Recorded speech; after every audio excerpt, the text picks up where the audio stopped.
Upland Kingdoms is the new hotness taking over the Upland metaverse, and today I have started playing myself and I'm going to start a series of videos. Maybe you can learn from my successes, my failures along the way. Whatever happens, it's bound to be entertaining. How's it going, everybody? This is Radishhead and welcome back to another Upland video.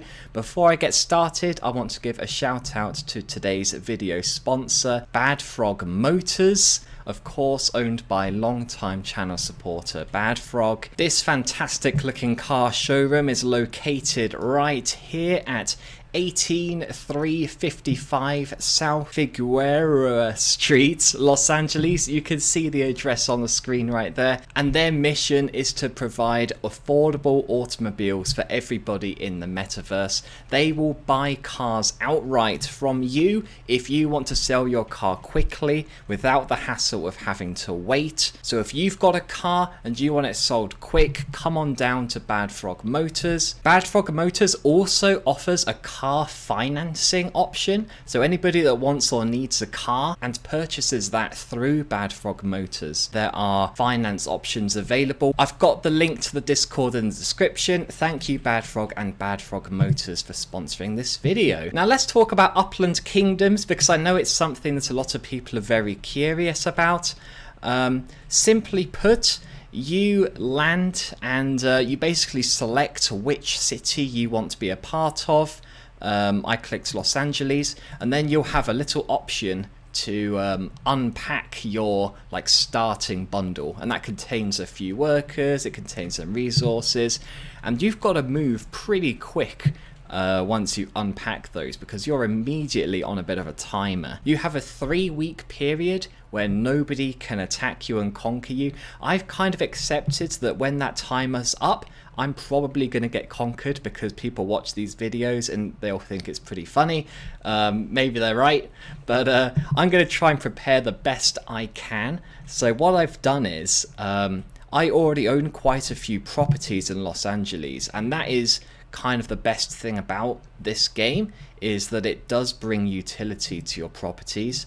So if you own a lot of properties in Las Vegas, for example, I'd recommend staying there, because you can build stuff on your property. So if I go to improvements here, on my property here, 1314 Colorado Terrace, I've built 2 chopping blocks, because it's a forest and there's lots of trees, and I've got people chopping logs and turning them into planks. So that's all very exciting. I've started building a very large farm, and that's sort of the first thing that they recommend you do. There is a nice helpful guide in here on the top left here, which I'd highly recommend. But if you sort of just want to get started, I've just started and I've just sort of kicked things into gear. Hopefully by this time tomorrow, this large farm will be complete. And if you want to know how to build a farm, I'd recommend going down your plots and looking for ones which are plains, forests or hills. You've got all the icons down here, and the guides that I pointed you to earlier will tell you which one's which. I believe that the plains is the best one for a farm, and that is the picture right here. So you'd click on one of those if you've got one, and you'd say new job. Now you'll notice that my territory here has trees on it, so it could be recommended to do harvest. Ooh, hang on. It could be recommended that you do harvest and then trees, and then allocate people to chopping down those trees. It will say 1 day. 1 day in Upland Kingdoms is 30 minutes in real life, just for reference. And you can obviously choose how many trees you're chopping down and how many people you're allocating to that. You can also, if you just want to get straight ahead and start building, you can go construct, and then you do farm, and then again you choose how big you want the farm to be. 1 peasant can farm 20 up to, so if you've got 4 peasants, maybe you want to make it 60 or 80 up to. So there you go, you can make it 60, and then 15 days to build if you've got 2 peasants, but you can definitely speed that up if you get a few more peasants allocated from other things. So yeah, you just do that, you click save, and then it'll sort of be added to your jobs list So at the moment I've got guys constructing a quarry and constructing a farm. So that's how you build a farm if that's something you're interested in doing. I did go into the store and I bought some peasants, which sort of got me started. I did that a few times. So if you really want to kickstart your campaign, you can buy peasants for UPX. But I don't think that's essential. But if you've got a lot of territory that you want to fill up, I think that is not a bad investment, because you can, of course, sell your products on the market. So if I was to sort of continue through this game and I sort of got my planks going and I was selling them for UPX, what is the lowest price I can sell the planks for?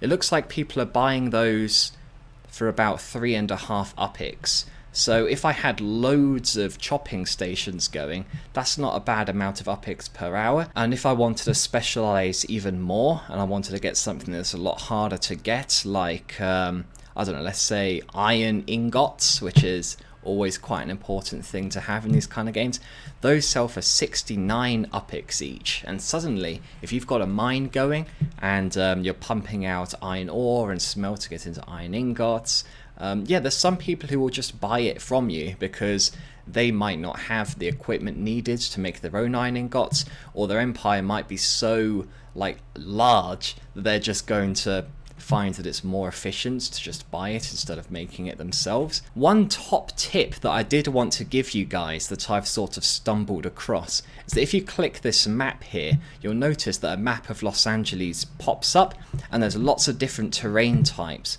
Now if you go on the guide here, it'll tell you what all the different terrain types are, but something you'll notice immediately if you look at this map is there isn't a great amount of these ice-capped mountains around. I've just zoomed way in.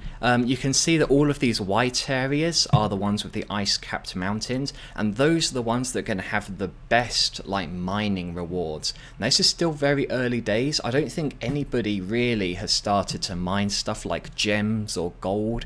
There's like a little bit of it, but later on we're going to have the ability to like dig deeper into mines. It's these ice-capped ones that are going to be the absolute best at doing that. But if you notice, this area over here, this is Pacific Palisades, so this is a collection. It's very expensive. This area right here, the largest area of white, all of these round here, this is like Bel Air, so obviously really expensive.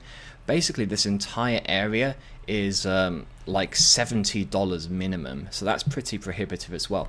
This is my top secret thing, right? This area in the very, very top right, I think it's snuck by some people, and I think there could be potential for this area to mint out really quickly. There's actually unminted properties up here, and because of where it is in Los Angeles, it's actually not that expensive. If I just jump back into Upland and zoom all the way out, you'll see that I've actually grabbed a few properties up here because I think there's a little bit of a hidden secret. This is the neighborhood of Eagle Rock, and this entire territory kind of in the top right, near where I've minted here, this is where the ice cap mountains are located in Upland Kingdoms. So if I click like this property here, for example, 1331 Hill Drive, if I go back onto Upland Kingdoms, there's actually a nice little search function. If I go into if I go to search lands, search plots, 1331 Hill Avenue? Hill Drive. There it, oh, whatever, Drive, there it is.